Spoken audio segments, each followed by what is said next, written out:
hari ini kita akan memperkenalkan alat yang biasanya ada di lab biomolekuler. Yang pertama, kita butuh AC untuk menjaga suhu udara di dalam laboratorium supaya tetap dingin. Kemudian ada termometer untuk mengukur suhu di ruangan kita.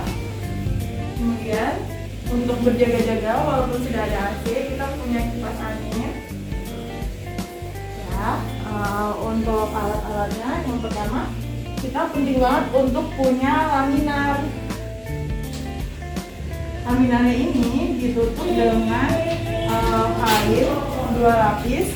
Lapisan di dalamnya ada kain putih dan yang di luar ada yang kain hitam. Kain putih ini dia punya sifat bisa memantulkan cahaya, sedangkan yang hitam bisa menyerap cahaya. Di dalam laminar kita punya beberapa alat.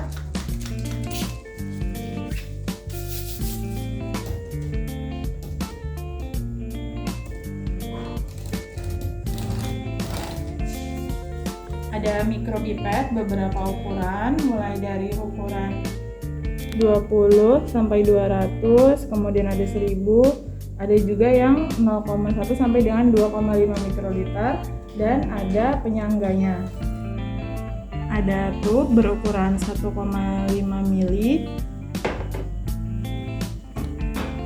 Kemudian ada mikrotube, yang ini biasanya digunakan untuk PCR.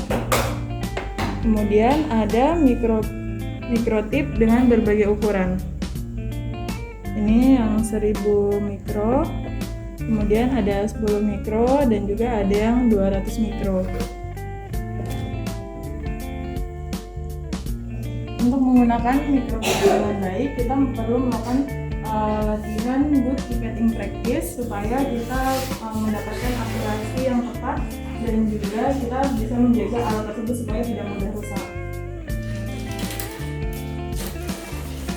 Selanjutnya kita memerlukan kulkas di dalam lab.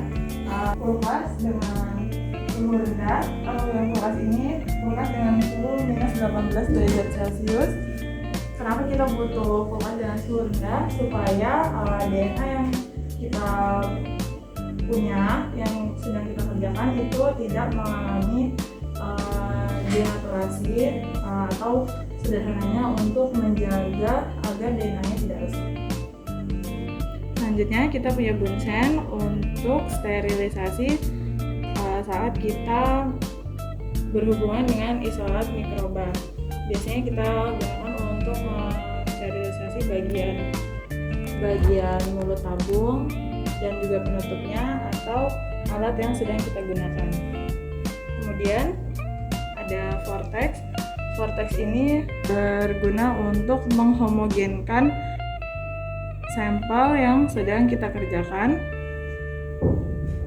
Kemudian ada pengukur suhu dan juga kelembaban ruangan. Selanjutnya ada centrifuge. Centrifuge ini berguna untuk mensentrifugasi sampel yang kita kerjakan dengan memisahkan menjadi 2 bagian berdasarkan gaya sentrifugal dan juga sentripetal.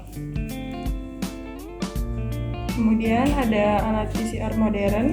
Alat PCR ini bisa digunakan untuk PCR kualitatif dan juga PCR kuantitatif.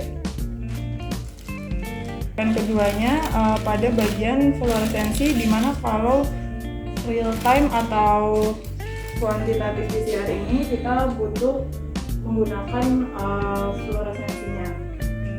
Kemudian ada styrofoam.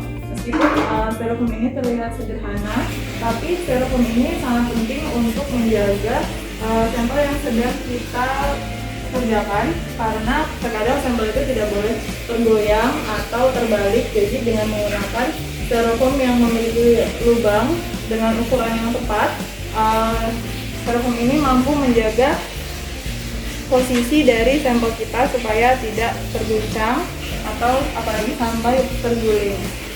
Nah, selanjutnya stabilizer ini berguna untuk menstabilisasi arus listrik karena arus listrik yang tidak stabil dapat menyebabkan alat mudah rusak. Jadi stabilizer ini sangat penting untuk berada di laboratorium. Selanjutnya ada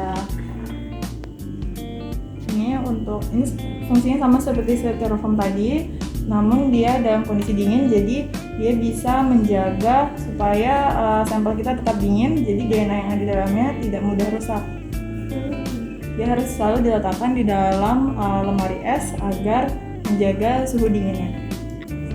Selanjutnya di sini ada persediaan cool pack. Cool pack ini biasa kita gunakan kalau kita mau memindahkan sampel yang jaraknya cukup jauh atau memakan waktu supaya dia tetap terjaga suhu dinginnya, maka kita gunakan cool pack di dalamnya. Sekian perkenalan dari kami. Jangan lupa untuk selalu menggunakan perlengkapan perlindungan diri saat memasuki laboratorium seperti sarung tangan, jas lab, dan juga masker. Selain itu menjaga agar sampelnya mengurangi kontaminan kepada sampel, itu juga menjaga keamanan diri kita saat terkena baik sampel maupun bahan dan juga alat yang kita gunakan selama berada di dalam laboratorium.